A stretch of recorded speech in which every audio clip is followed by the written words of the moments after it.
मोमबत्ती या मसीहा के कथा कहने लगी दोस्तों। एक गांव में 7 बेटे 7 बहुएं थीं। एक बेटी थी। एक साधु महात्मा भिक्षा मांगने आया करता था। साधु के बहू भिक्षा देती थी। जब बेटी भिक्षा देती थी तो भिक्षा नहीं लेता था। कहता था, बेटी तुम सुहागिन तो हो, तुम्हारे भाग में दुर्भाग्य लिखा है। ये बात सुन के बेटी की चिंता होने लगी। उसका शरीर कमज़ोर पड़ने लगा। तब एक दिन उसके माँ से पूछा, बेटी तुम इतनी चिंता क्यों करती हो? इस दिन कमज़ोर क्यों दिखाई देती हो? तो उसके बताया, हे माँ, एक साधु महात्मा भिक्षा मांगने रोज़ अपने घर आते हैं। जब भाभी उसके भिक्षा देती है तो ले लेती है। जब मैं भिक्षा देती हूँ तो मुझे कहते हैं, तुम सुहागिन तो हो, लेकिन तुम्हारे भाग में दुर्भागा लिखा है। इसी चिंता से मेरा शरीर सूख रहा है माँ। इसकी माँ ने इस बात सुन के कहा, ये पुत्री ऐसा है तो कल मैं देखूँगी। जब अगले दिन वो साधु आया, भिक्षा लेने आया, तो उसके माँ छुप के बैठ गई। जब बेटी भिक्षा लेने गई तो साधु ने फिर से वही बात बोली। तो उसके इतनी बात सुन के उसके माँ ने बाहर निकलाया। बोली, हे महात्मा, एक तो हाँ आपको भिक्षा देते हैं, आप ही ऊपर से हमरे कोसते हैं, मेरी बेटी के दुर्भाग्य कहते हो। तब वो साधु महात्मा बोले, हे ब्राह्मणी, मैं इसका कोसता नहीं हूँ, जो सच है वही बोलता हूँ, जो इसके भाग्य में लिखा है वही कहता हूँ। तब माँ ने साधु महात्मा से कहा, आपको ये पता ही है इसके भाग में दुर्भागा लिखा है, तो ये भी बता दीजिए ये कैसे दूर होगा। तो साधु बोला, हे ब्राह्मणी पत्नी, 7 समुंदर पार एक सोना धोबन रहता है जो अमावस्या के व्रत करती है। अगर वो आके अपना फल तुम्हारे पुत्री के दे दे तो इसका निवारण हो सकता है, नहीं तो विवाह होते इसके पति के साप डस लेगा और उसकी मृत्यु हो जाएगी, तो हमारी बेटी की विधवा हो जाएगी। तुम इस बात सुन के माँ फूट फूट के रोने लगी और सोना धोबन की तलाश करने के जाने लगी। चलते चलते रास्ते में तेज धूप पड़ी थी। वो ब्राह्मणी एक पीपर के गाछ के नीचे बैठी थी। वो पीपर के पेड़ के नीचे एक गरुड़ पक्षी के घोंसला था, जिसमें गरुड़ के छोटा बच्चे रहते थे। उसी समय ब्राह्मणी के घोंसले के पास एक सांप आता दिखाई दिया। तो उसने गरुड़ के बच्चों के बचाने के लिए उस सांप को मार के ढाल के नीचे झांक दिया। जब गरुड़ आया तो घोंसले के पास खून देख के वो बहुत क्रोधी हो गई, ब्राह्मणी के चोट से मरने लगा। तब ब्राह्मणी बोली, हे गरुड़ पक्षी, मैं तुम्हारे बच्चे की जान बचाई हूँ। ये सांप तो तुम्हारे बच्चे के डसने वाला था, मैंने इसके मार के गिरा दिया हूँ। वो ढाल से ढके हुए सांप को दिखाया। ये देख के गरुड़ पक्षी बहुत खुश हो गया। उसने कहा, तुमने मेरे बच्चे की जान बचाई हूँ, अब तुम्हारा जो मुरादी होगी मैं मांगो वो तुम्हें दूंगी। वो ब्राह्मणी बोली, हे गरुड़ पक्षी, मुझे 7 समुंदर पार सोना धोबन के घर छोड़ के आओ। गरुड़ पक्षी ने ब्राह्मण को अपनी पीठ पर बैठा के 7 समुंदर पार सोमा धोबन के घर छोड़ आया। ब्राह्मणी ने सोचा कैसे शोभा धोबन के कैसे राजी किए जाए। उसके 7 बेटे 7 बहू थे। 7 बेटे काम के लिए रोज़ लड़ाई करती थी और काम भी नहीं करती थी। रात को जब सो जाते थे तब ब्राह्मणी सोना धोबन के घर जाती और घर के सारे काम कर्ज कर देती थी। गाय के नहलाती, घर के सर सफाई करती, रसोई के सारे काम संभालती, चौका बर्तन करती, आटा पीसती, कपड़े धोती, पानी भरती, बिना दिन होने से पहले चलाती। और सोचती थी सारे काम कौन करके चला जाता है, किंतु कभी एक दूसरे से पूछती नहीं थी सारे काम कौन करता है। एक दिन सोना धोबन ने कहा, तुम आजकल लड़ती झगड़ती नहीं हो, काम ठीक से कर रही हो। तो बहू ने कहा, सासू जी, काम तो हमें ही करना पड़ता है, चाहे लड़के करे चाहे राजी से करे, इसीलिए लड़ाई करने के क्या फ़ायदा। सोना धोबन ने सोचा, आज देखा जाए कौन सा बहू काम करती है या कौन बहू नहीं करती है। जाने के लिए रसोई में सो गए और देखा रात को एक स्त्री आई और सारे काम करके जाने लगी। तो सोना धोबन ने बोला, हे बहन, तुम कौन हो? तुम्हें ऐसे क्या ज़रूरत है कि तुम इतना काम करती हो, मेरी चाकरी करती हो। तब ब्राह्मणी ने कहा, हे सोना धोबन, ज़रूरत है तभी तो इतना सारे काम करती हूँ। सोना धोबन ने पूछा, तुम्हारे क्या चाहिए? ब्राह्मणी बोला, तो पहले तुम मुझे वचन दो, कब तभी बताऊंगी।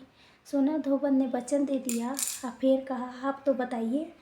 तो ब्राह्मणी बोली, मेरी एक बेटी है, इस भाग में दुभागा लिखा है, इसीलिए आप चल के उसके सुहाग दे दीजिए, अपना अमसिया के फल उसके दे दीजिए। इस सुन के सोवा धोबन राजी हो गई। अपने बहू बेटे से बोली, देखो मैं तो ब्राह्मणी के साथ जा रही हूँ, अगर पीछे से तुम्हारे पिताजी घर पहुँच जाए, घी व तेल के गुप में डाल के छोड़ देना।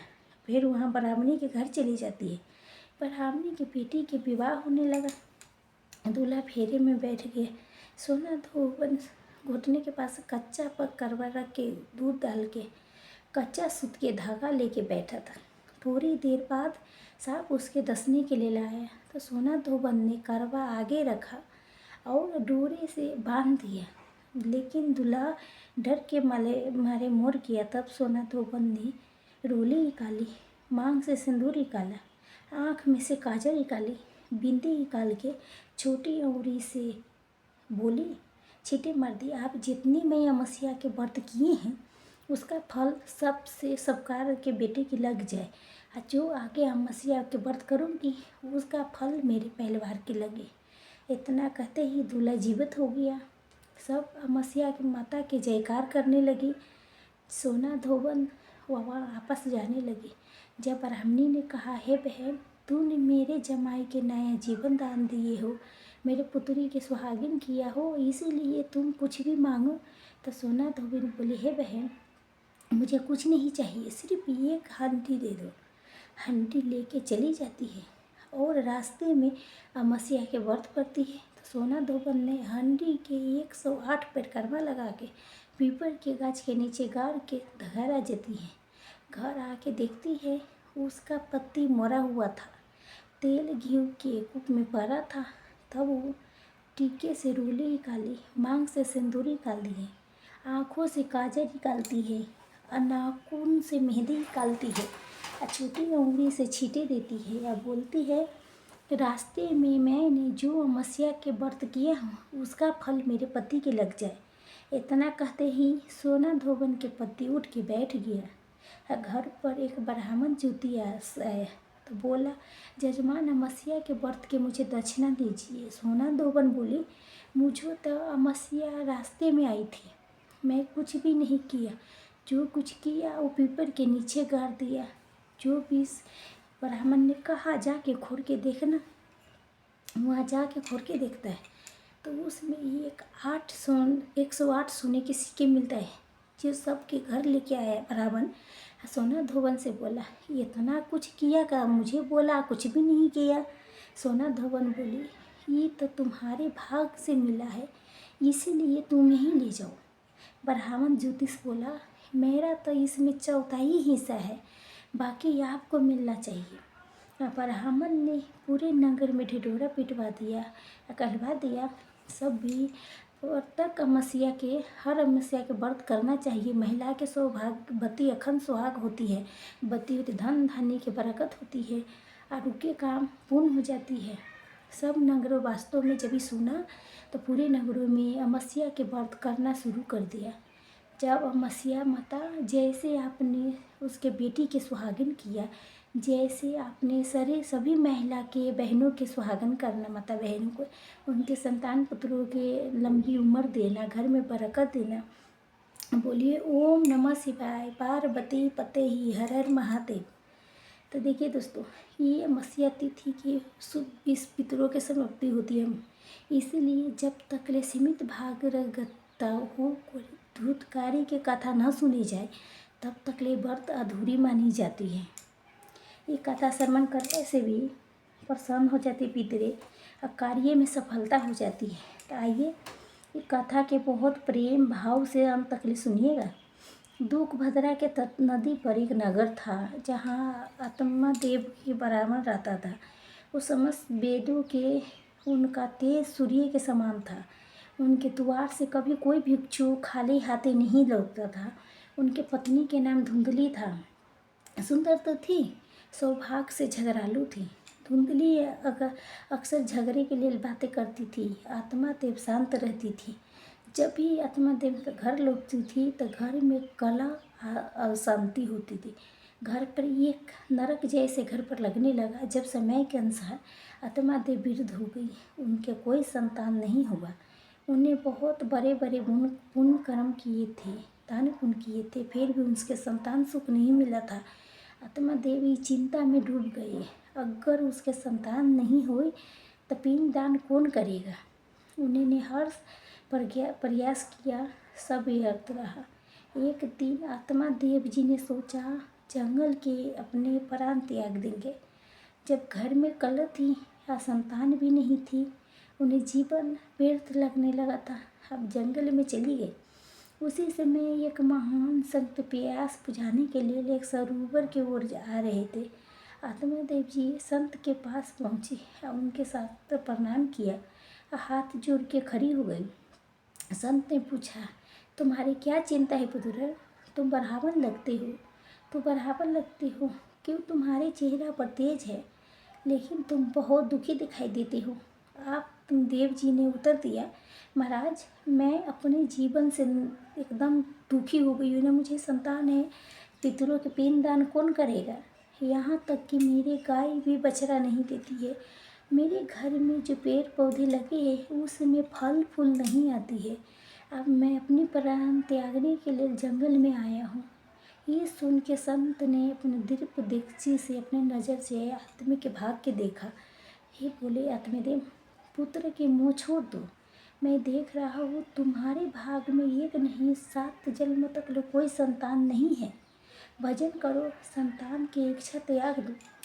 आत्मा देव जी ने कहा, हे महात्मा, आप मुझे उपदेश मत दीजिए, मुझे केवल पुत्र चाहिए। अगर पुत्र नहीं मुझे मिला तो आपके सामने मैं अपना प्राण त्याग दूंगी। आत्मा देव के आग्रह देख के संत ने कहा, विधाता के लिए कोई नहीं मिटा सकता, लेकिन तुम्हारा प्रार्थना के देख के मैं कुछ कर सकता हूँ। संत ने वो से एक फल प्रकट किया, वो फल अपनी पत्नी के खिला देना, इससे एक ज्ञानी पुत्र जन्म लेगा। हाँ, 1 वर्ष तक वो झूठ ना बोले, धर्म नियम के पालन करे, वो शुद्ध भोजन का ग्रहण करे, इससे आपके पुत्र बहुत तेजस्वी कि अच्छा रहेगा। आत्मा जी बहुत खुश हो गया। अब वो फल लेके अपने घर आई। अपने घर आके धुंधली के दिया। पत्नी ने कहा, हे पतिदेव, ये फल को तो तुरंत धो नहीं खाया जाता, धो के खाया जाता है। वो फल मुझे दे दो, आपने नीचे हो जाओ, मैं यहाँ धो के इस फल को ग्रहण कर लूँगी। धुंधकारी के सौभाग्य कुटिल था। उसने अपने बहन के बुलाया, रोते हुए कहने लगा, हे बहन, मुझे बहुत चिंता हो रही है। आत्मा देव जी आज ये फल लाए हैं जिससे गर्भ ठहरेगा। सुना है गर्भवती होने के बाद बच्चे के जन्म के समय बहुत कष्ट होता है। ये सब मुझे नहीं, मैं सहन कर पाऊँगी। उसके बहन ने कहा, मैं भी गर्भवती हूँ, तुम ऐसा करो, मेरे पति के धन दे दो, गर्भवती होने के नाटक करो। जब मेरा बच्चा जन्म लेगा तो उसे तुम्हें दे दूँगी। मैं कहता हूँ कि मेरा बच्चा मर गया है। धुंधली इस बात के सहमत हो गई। उसके बहन ने ये भी कहा, ये जो फल है उसकी आप गाय के खिला दो, उसकी परीक्षा तो हो जाए असल में ये काम करता है कि नहीं। जैसा उसके बहन ने कहा, धुंधली ने ठीक वैसा ही किया। उसने वो फल को गाय के खिला दी। अब वो खुद गर्भवती होने के नाटक करना शुरू कर दिया। जैसे उसके बहन के बच्चा हुआ, धुंधली ने घोषणा करवा दी, उसके पुत्र की प्राप्ति हुई है। आत्मा देव बहुत खुश हो गया, प्रसन्न हो गया। उस बात के अंदाज़ा नहीं था कि घर में भी क्या जाल वो बीज रहा है। संत द्वारा दिया हुआ फल से पुत्र प्राप्त हो रहा है। 3 महीने बीत गए। इसी बीच गाय ने भी एक संतान के जन्म दिया। वो संतान मनुष्य के शरीर वाला था, लेकिन कान गाय जैसी थी। वो सुंदर दिव्य माने कांति से चमकता था। जब वो वर्ष से परिपूर्ण था, आत्मा देव की खुशी के कोई ठिकाना नहीं था। घर में एक नहीं दो बालकों को जन्म हुआ। एक उनका पुत्र, एक दूसरा गाय के संतान। जो भी गाय के संतान के कान गाय जैसी थी, आत्मा देव जी ने उनका नाम गौकुंड रखा। और दूसरी के धुंधली ने अपने दून मास के अनुसार बिना किसी शास्त्रीय विधि के अपने पुत्र के नाम धुंधकारी रख दिया। कुछ समय बीतने के बाद गोकार और धुंधकारी दोनों उपा हो गया। गोकंत ने वेदों के ज्ञान प्राप्त किया, धर्म के मार्ग पर चलने वाला महान ज्ञानी बना, महात्मा बना। इसके विपरीत से धुंधकारी ने दुष्प्रवृत्ति को बढ़ावा दिया। उसके अंदर पवित्रता की कोई नाम निशान नहीं था। आंचल उसका इतना ही बुरा था। वो पशुओं की तरह खान पीन करता था। क्रोध में आग वो लोबा हो जाती थी। गंदू वस्तु आदत से प्रेम करता था। हिंसा में लेट रहता था। धुंधकारी के स्वभाव बचपन से आक्रामक भयंकर थे था। चोरी करना, पाप करना, दूसरों के संपत्ति के नुकसान पहुंचाना उसका रोज यही काम बन गया था। धीरे धीरे उसने मांस मदिरा खाना शुरू कर दिया। उसके संगति और ख़राब हो गया और वो व्यभिचार में लेट हो गई, गलत काम करने लगा। बेसिया के साथ में आके घर के पूरे संपत्ति उस पर लुटा दिया। एक दिन आत्मा देव जी ने धुंधकारी से कहा, हे पुत्र, तुम्हारा आचरण इतना दुष्ट हो गया है कि तुम्हें ऐसा लगता है तुम हमारे सर्वनाश के लिए जन्मे हो। ये सब क्यों कर रहे हो? इस पर धुंधकारी क्रोधी होके अपने पिता के आत्मा देव जी के बेरहमी से पिटाई करने लगा। आत्मा देव जी के संत की वो बात याद आ गई जिसने उसके कहा था, तुम्हारा भाग में पुत्र सुख नहीं है। आत्मा देव जी के पिटते देख के धुंधली ने कुछ दया दिखाने की सोची, अपने पति के बचाने के लिए आगे आई। लेकिन धुंधकारी ने उसके भी बड़ी बुरी तरह से पीटने लगा। धुंधकारी ने घर के सारे संपत्ति, जेवर, यहाँ तक कि बर्तन तक सहित बेच दिया, बेसिया पर लुटा दिया। जब सब कुछ खत्म हो गया तो खाने के कुछ भी नहीं घर में बचा था। धुंधली रो रो के कहने लगी, इससे अच्छा मैं बाँझी रहती। अब मैं कहाँ जाऊँ? कौन मेरी मदद करेगी? इतनी बड़ी विपत्ति बड़ी आ गई है। न खाने के लिए कुछ है, न पीने के लिए कुछ है। धुंधकारी हर रोज हमेशा पीटते हैं। आत्मा देव जी बैठे बैठे यही सोच रहे थे, काश मैं संत के बात मान जाता कभी। तभी पिताजी, आपके बदमान पुरुष के लिए ही प्रकार के सुख करना उचित नहीं है। अब शास्त्रों की क्या दा है? मैं रूप मुंह में फंस के एक अज्ञानी की तरह क्यों रो रही हो? संसार के बंधन के छोड़िए, अब वन में जाके भगवान के चिंतन करते हुए अपना जीवन गुजारिए। गोकर्ण जी के वचन सुन के आत्मा देव जी के वन में जाने के लिए सहमत हो गई। उन्हें कहा था, मुझे समझ नहीं आता भगवान के प्रार्थना कैसे करूं।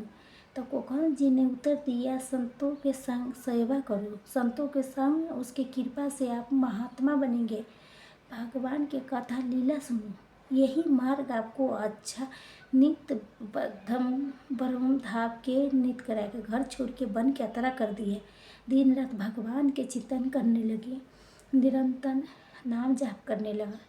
उनके इस तप के देख के भक्ति के प्राप्त से उनके श्री कृष्ण जी की प्राप्ति हुई, जैसा गोकर्ण जी ने उसके उपदेश दिया था। जब आत्मा देव जी वन में चली गई थी तो धुंधकारी की और अधिक मतलब खुला मिल गया, अपने क्रूरता बढ़ा दी। एक दिन धुंधली की बेरहमी से लाठी से डंडे से मारते कहा, बता धन कहाँ छुपाई है? धुंधकारी ने घर में जितना धन बचा था सब लूट लिया। एक दिन उसने जलते हुए लकड़ी से धुंधली के मारते फिर से धन के पता पूछा। धुंधली जी रोज रोज की पिटाई से तंग आ चुकी थी, तीसरी तरह भागी और कुएं में जाके खुद की आत्महत्या कर दी। दुर्गति के प्राप्ति हुई। जब उसके पति यात्रा देव को भगवान श्री कृष्ण की प्राप्ति हुई थी, गोकर्ण जी ने जब देखा धुंधकारी के आत्मा बढ़ता जा रहा है तो उसके छोड़ के उदासी भाव से तीर्थ यात्रा पर चले जाने के निश्चय कर लिया। धुंधकारी अब 5 बेसिया के साथ रहने लगा। 5 बेसिया के अपने घर लाके बैठा देता है। उनके चोरी छोपी पशु के मांस अन्य वस्तु चुरा के लाते थे, इच्छा पूरा करता था। एक दिन बेसिया ने कहा, तुमने हमें आज तक ले हार नहीं पहनाया। धुंधकारी ने उसके हार ला के वचन दे दिया। इसके लिए चोरी करके धन जुटाने के प्रयास शुरू कर दिया। जब बेसिया ने देखा धुंधकारी रोज चोरी करता है, अब हार लाने के लिए बहुत धन इकट्ठा कर रहा है, तो उन्हें भय हुआ। उन्हें सोचा कि ये अगर पकड़ा जाएगा तो राजा उसके फांसी देगा और उसके साथ हमें भी फांसी देगी। मरना तो तय है, क्यों न हम इसके मार डालें कि हम बच सकें। इस प्रकार गुप्त रूप से संकल्प लिया, ते धुंधकारी की मार डालूंगी। एक रात जब धुंधकारी ने गहरी नींद में था, तब पांचों बेसियां मिल के चारपाई के पास आई और उसकी रस्सी से बांध के जब उसकी आंखें खुली तो उसने देखा बेसिया ही उसके मारने की कोशिश कर रही है। तभी उसकी रस्सी से आँख खोला, गला घुटने के प्रयास किया। इसके बाद रसोई से जलते हुए कोयला लाई और धुंधकारी के मुंह में भर दिया। अंत में उसके गले के कस के दबा दिया, जिससे धुंधकारी तरफ तरफ के मर गया। इसके बाद बेसिया ने उसके शरीर को घर में एक खदिया खन के दबा दिया। सारा धन लेके वहाँ से भाग गई। इसके बाद धुंधकारी की आत्मा को पीड़ित भयकर राक्षस बन गई, 10 दिशा में भटकने लगा। जब गोकर्ण जी ने तीर्थ यात्रा से लौटे तो उसके पता चला धुंधकारी की हत्या हो कर दी गई है। उन्हें धुंधकारी की आत्मा के शांति के लिए पिंड दान किया, तीर्थों में मंत्र किया, पूजा पाठ किया। गोकर्ण जी अपने पिताजी के देवघर लौटे तो महसूस किया धुंधकारी की आत्मा जो पीड़ित बन गई थी वो मंडरा रही है। धुंधकारी ने गोकर्ण जी के देखते ही प्रकट होकर मदद की आशा से सारा कुछ पहले भीड़ के रूप में आया, फिर भय से अंत में इंद्र के रूप में धारण किया। गोकर्ण जी जो ज्ञानी महात्मा थे तुरंत समझ गए कि प्रेत आत्मा है, किम विचेती रूप धारण कर रहा था। उसके द्वारा पूछे, तुम कौन है? ये नाटक क्यों कर रहा है? तुम्हें इस दुर्गति को क्यों प्राप्ति होना पड़ा? प्रेत रूप में धुंधकारी चिल्ला चिल्ला के रो रहा था, एक शब्द में नहीं कुछ बोल पा रहा था। गोकर्ण जी ने समझ लिया भारी पाप के कारण बोलने में नहीं बोल सकता। उसके जल लिया, मंत्र के जाप करके उसके मुंह पर फेंका।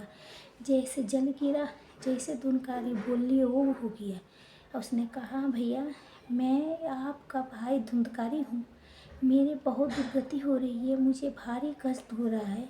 मैंने जीवन में बहुत पाप किया हूँ, मुझे प्राप्ति करना चाहिए। वो बेसिया ने मुझे तड़पा के मार डाला, पेट तुनुगी में भटक रही हूँ, भूखा प्यासा पर खा पी नहीं सकता। आप कृपा करके मेरा उद्धार कीजिए। गोकर्ण जी ने कहा, मैं तो तुम्हारे लिए श्राद्ध किया था, तीर्थों में स्नान भी किया, तुम्हारा पेट तो क्यों नहीं उद्धार हुआ पेट रोग से? धुंधकारी उत्तर दिया, भैया सैकड़ों बार श्राद्ध करने से भी मेरा उद्धार नहीं हो सकता। मैं बड़ा पापी हूँ, मैं बड़े बड़े पाप किया हूँ। गोकर्ण जी ने कहा, अगर सैकड़ों बार श्राद्ध करने से तुम्हारी मुक्ति नहीं हो सकता तो तुम्हारा मुक्ति असंभव है। विनती की, भैया मैं आपके चरणों में पड़ा हूँ, कृपा करके मेरा उद्धार करें। गोकर्ण जी ने उसके घर से बाहर निकलने के लिए कहा, तुम अभी इस घर से निकल जाओ, जब मैं बुलाऊं तभी आना। धुंधकारी जी ने गोकर्ण के आज्ञा के कारण से बाहर चला गया, इधर उधर भटकने लगा। गोकर्ण जी ने रात भर विचार किया, धुंधकारी के उद्धार कैसे हो सकता है। जब सुबह हुई तभी विद्वान लेके सलाह ली, कई लोग से शास्त्रों में हवालत दे के सच्चाई दिखाई, लेकिन कोई ठोस उपाय नहीं मिला।